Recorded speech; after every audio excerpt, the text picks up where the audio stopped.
Olá, hoje nós vamos falar sobre fundamentos metodológicos da avaliação funcional em fisioterapia cardiovascular.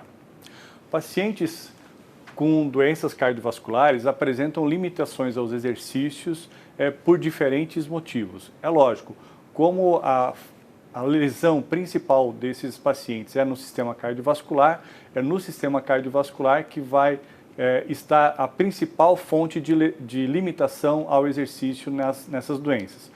Contudo, problemas nos músculos periféricos, nos músculos ventilatórios, na troca gasosa e também no sistema ventilatório contribuem para as limitações aos exercícios nas doenças cardiovasculares. Nesse sentido, é muito importante a gente avaliar o paciente não só na condição de repouso, mas também na condição de exercício. Isso porque não existe nenhuma variável, seja ela clínica, funcional, bioquímica, antropométrica ou psicológica, que consiga prever qualquer limitação do paciente com exatidão quando esse paciente tem algum problema, alguma limitação funcional. Então, é importante que a gente avalie o paciente também no exercício. Como nós podemos ver aqui, na condição em repouso, a distribuição da circulação sanguínea, ela é proporcional aos diferentes órgãos e sistemas do nosso organismo. No entanto, quando o sujeito passa para a condição de exercício, há uma distribuição da circulação sanguínea, principalmente destinada, aqui nesse gráfico a gente pode ver isso mais em rosa, a gente pode observar que há uma distribuição mais acentuada para a musculatura periférica. Então, há necessidade de que se faça uma avaliação, um teste funcional, para que nós tenhamos uma representatividade funcional desse sujeito em relação à sua condição física. Porém, é muito importante a gente identificar e conceituar alguns termos que a gente utiliza na nossa prática clínica. Nós podemos observar também nesse diagrama que nós temos aqui a capacidade funcional, a reserva funcional, o desempenho, também chamado de performance funcional, e a utilização da capacidade funcional. Então, vejam que nesse diagrama a gente tem diferentes momentos que vão representar essas quatro categorias. Vamos exemplificar. Então, a capacidade funcional é o nosso potencial máximo para desempenhar as atividades realizadas no curso normal da vida, seja para satisfazer as necessidades básicas, desempenhar os papéis habituais e manter a saúde e o bem-estar. Então, o que nós precisamos frisar é que a capacidade funcional está relacionada ao nosso potencial máximo. Por outro lado, o desempenho funcional é aquilo que é necessário para que nós possamos desempenhar as nossas atividades físicas, psicológicas, sociais, ocupacionais e mesmo espirituais no nosso curso normal para satisfazer as necessidades básicas da nossa vida e manter a saúde e o bem-estar. Então, a maior parte das nossas atividades no nosso dia a dia, no nosso cotidiano, são incluídas naquilo que se conceitua como desempenho funcional e não na capacidade funcional, que é a condição máxima do sujeito realizar as suas atividades. A reserva funcional, por outro lado, é a diferença entre a capacidade funcional e o desempenho funcional, né? Então, é aquela reserva, aquela latência funcional que pode ser utilizada quando nós precisamos.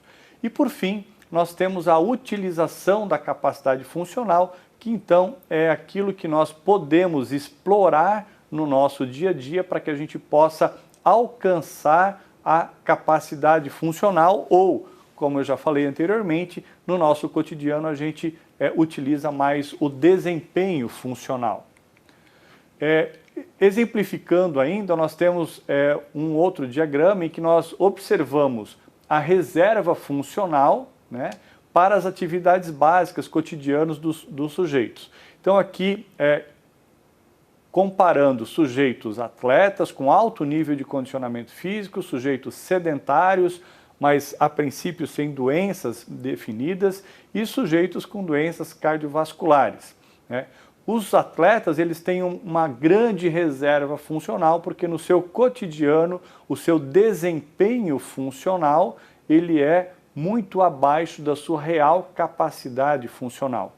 Para os sujeitos sedentários, a gente poderia dizer que o desempenho funcional desses sujeitos é aproximadamente em torno de metade daquilo que ele tem para a sua capacidade funcional. Por outro lado, cardiopatas e outros pacientes com doenças crônicas utilizam no seu dia a dia uma grande parte do seu desempenho funcional e, consequentemente, eles têm pouca reserva funcional, então muitas vezes eles têm essa reserva muito pequena e logo alcançam a sua capacidade.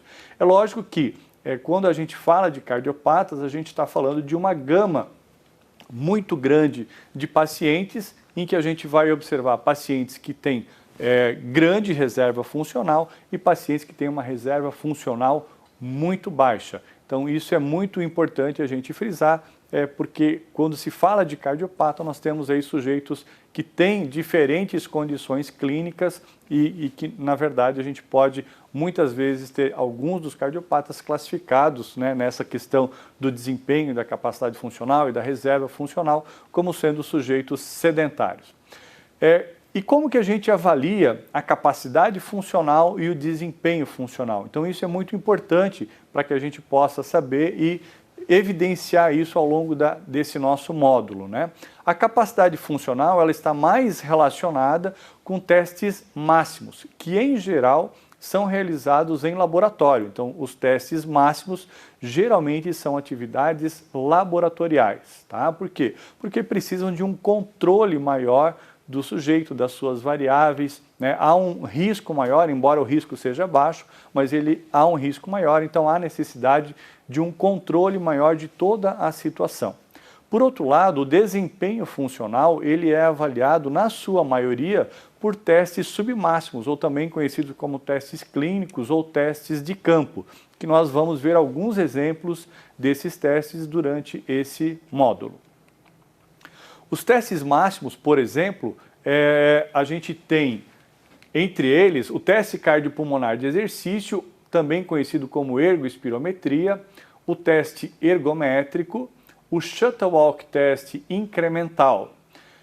E aqui eu coloco esse asterisco para que a gente possa identificar que não necessariamente um teste como o shuttle walk test incremental, ele será máximo, porque isso sempre depende do método de aplicação desse teste, né? Nós podemos utilizar o teste cardiopulmonar de exercício ou mesmo o teste ergométrico em níveis de estresse metabólico submáximos, né? Então, embora eles sejam classificados como testes máximos, eles podem também ser realizados em níveis submáximos, tá ok? Em relação aos testes submáximos, os principais testes e que são os que a gente vai conversar nesse módulo são o teste da caminhada de 6 minutos, os testes em degrau, o teste da fala, o shuttle walk test endurance, os testes de levantar e sentar e também o teste de sentar e levantar, a gente vai ver a diferença entre eles, o teste de velocidade da marcha em 4 metros, o teste TUG, que é o Time Up and Go Test, e por fim o teste de elevação do calcanhar. Todos eles são considerados testes submáximos e aqui eu também faço a ressalva que alguns deles, em especial o teste da caminhada de 6 minutos, os testes em degrau e o teste da fala, podem alcançar níveis máximos de estresse metabólico dependendo da condição clínica dos nossos pacientes. Uma outra situação que é muito importante a gente identificar nesse momento é em relação aos protocolos básicos dos testes. Os testes máximos geralmente se utilizam de carga incremental. Então, há uma variação da carga ao longo da realização do teste. Geralmente se inicia com cargas baixas e essas cargas aumentam durante a execução do teste, em tempos pré-determinados, em tempos fixos de variação, que pode ser, por exemplo, 1 minuto, 2 minutos, 3 minutos, ou, dependendo do sistema que existe e esteja disponível no laboratório, essa variação da sobrecarga ela pode ser feita ainda em tempos menores. Então, essa diferença entre a variação do tempo de variação da sobrecarga, também vai caracterizar algo que é bastante importante a gente conhecer, que são os protocolos de carga incremental realizados em degraus e os protocolos de carga incremental realizados em rampa. Quando a gente tem os protocolos de carga incremental em degrau, a gente tem a variação em tempos, em períodos de tempo, em intervalos, naquilo que a gente chama de estágios, acima de 1 minuto. Então, geralmente, são a cada 2 ou a cada 3 minutos a gente tem a variação de sobrecarga. E lembrando que essa sobrecarga, o tipo da sobrecarga vai variar de acordo com o ergômetro, que é uma outra situação que a gente vai ver um pouco mais à frente. Os dois principais ergômetros que são utilizados nos testes máximos são o cicloergômetro e a esteira rolante. No cicloergômetro, a variação da sobrecarga ela se dá em watts e na esteira rolante a variação da sobrecarga se dá ou em velocidade, ou em inclinação, ou em ambos. Um outro tipo de protocolo de carga incremental é o protocolo em rampa. No protocolo em rampa, a variação ela ocorre em períodos de tempo, intervalos de tempo menores do que 1 minuto, geralmente em torno de 10, 15 ou 30 segundos.